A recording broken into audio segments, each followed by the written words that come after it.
specifically covers stacking on the ICX 7250 switch. Different models of ICX switches have unique rules on stacking, including which ports can be used for stacking and which ports are the default ports for stacking. The ICX 7250, the 10 gig license is required to perform stacking. This is because we use ports in slot 2, ports 1/2/1 and 1/2/3 to perform stacking. These are the default ports. So in order to use those ports, we have to have the 10 gigabit license. So let's take a look at the license on our switch here and make sure that we have the requirements to perform stacking. So here we have the 10 gig port on demand license, and we have a capacity of 8 ports. For stacking, you only have to purchase the 2-port license that allows ports 121 and 123 to be enabled, that allow stacking to operate on the switch. So let's go ahead and get started and configure stacking. We start configuring the stack or enable stacking with the stack enable command. So we'll get into configuration mode.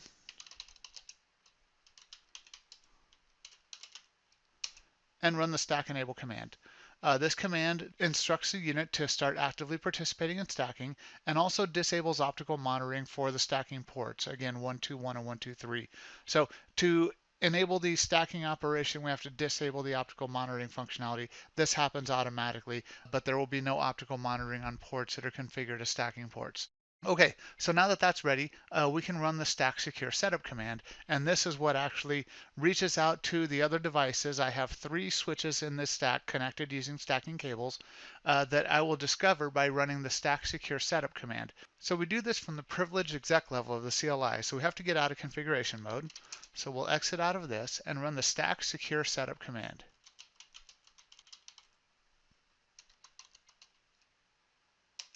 This command actively goes out and starts looking for devices down on the stacking cables to identify them as potential members of the stack. So what we found here is 2 ICX 7250 switches that are connected on the stacking cables. So now the question is, do we want to include all of these units in the stack? So yes, I'm going to go ahead and select 2 here and say that I do want both units to be added to the stack. Now, it's going to go through and look at those units and start identifying, putting IDs to associate with each switch. Each of these switches will have a unit number. So ports 1/2/1 that we identified on our switch, the second unit would be 2/2/1 would be the equivalent, and the third unit would be 3/2/1. So I like this configuration. I'm fine with it. We're going to have a unit ID of 1 for the unit I'm on, and a unit ID of 2 for the first one it found down the line, and a unit ID of 3 for the next one it found down the line.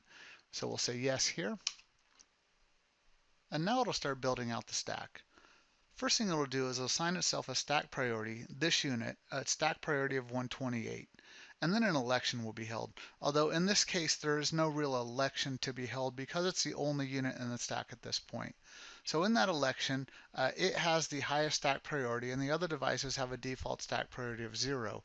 So this device will take over as the active unit of the stack, and then it'll go out and instruct the other units to reboot into the stack with a default configuration for all ports. So essentially the other units will come up, all ports will be enabled, they'll all be put in the default VLAN, and everything will look exactly like they would if they were a brand new switch, only in this case they're now a member of a stack, of a 3-unit stack, where this one is the active member, and it will assign roles to other members of the stack as they come up. So we can actually get in and look at some of the this process while it's running in the background. So let's go ahead and take a look here. We'll run the show stack command and see where things are at right now. So right now we're looking at ourselves as the only unit in the stack. We're waiting for other switches to come back up, so they're not quite up yet.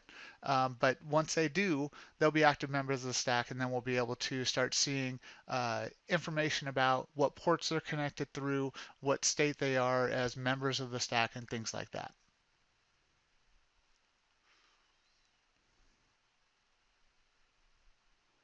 So now we see these units coming up and becoming active members of the stack.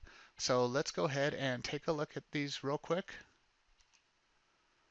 Show stack. So now we see that we have 3 units in the stack.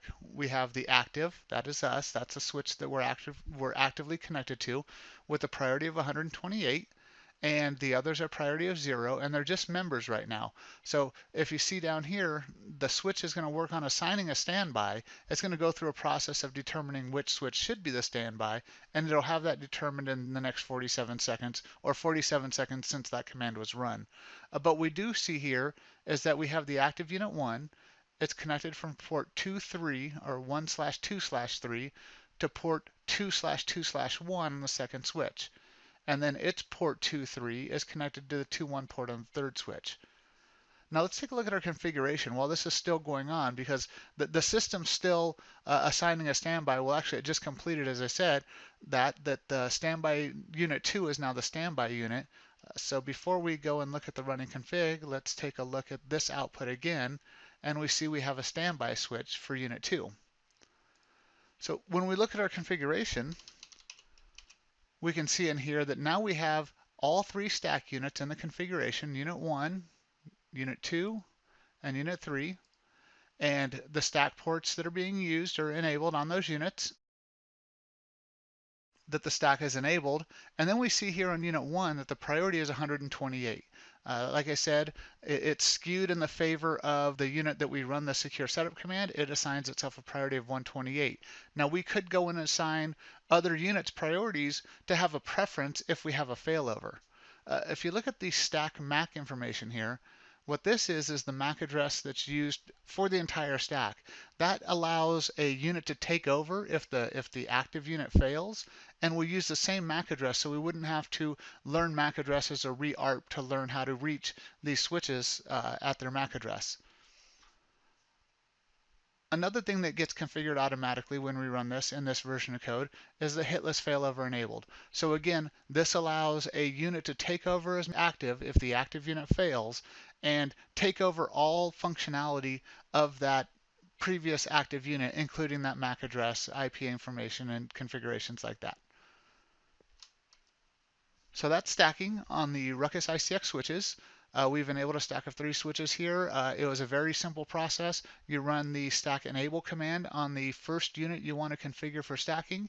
You make sure your cables are connected properly between each switch, and then you run the stack secure setup command and wait for each unit to run through the process and identify its role within the stack.